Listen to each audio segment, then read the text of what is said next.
Dans un monde étrange où les gens vivent dans l'eau et les créatures marines habitent la terre ferme, une petite fille nommée Emma rêve de devenir un jour une sirène. Chaque nuit, elle s'endort en s'imaginant nageant librement parmi les coraux et les poissons colorés. Une nuit, son rêve devient plus réel que jamais. Emma se trouve soudainement dans un océan immense, respirant sous l'eau sans effort.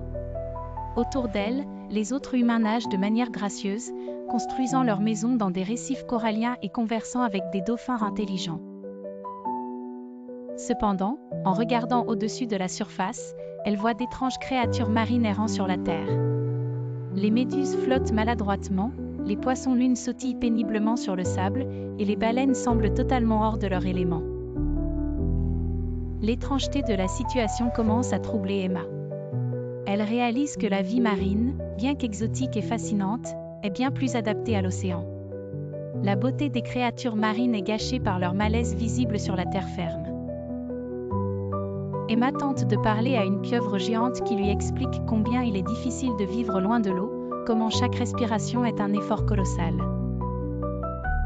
Soudain, Emma ressent un sentiment profond de gratitude pour sa propre vie sur Terre. Elle se rend compte que sa vie d'humaine, avec la gravité, l'air frais et les paysages terrestres, est parfaitement adaptée à sa nature. Avec cette nouvelle compréhension, le rêve commence à s'estomper. Emma se réveille, les rayons du soleil matinal caressant doucement son visage. Elle se lève de son lit avec un sentiment de soulagement. Bien que le rêve ait été une aventure fascinante, elle est heureuse d'être humaine et de vivre sur la terre ferme. Emma sort dehors, inspirant profondément l'air frais, prête à apprécier pleinement la beauté de son propre monde.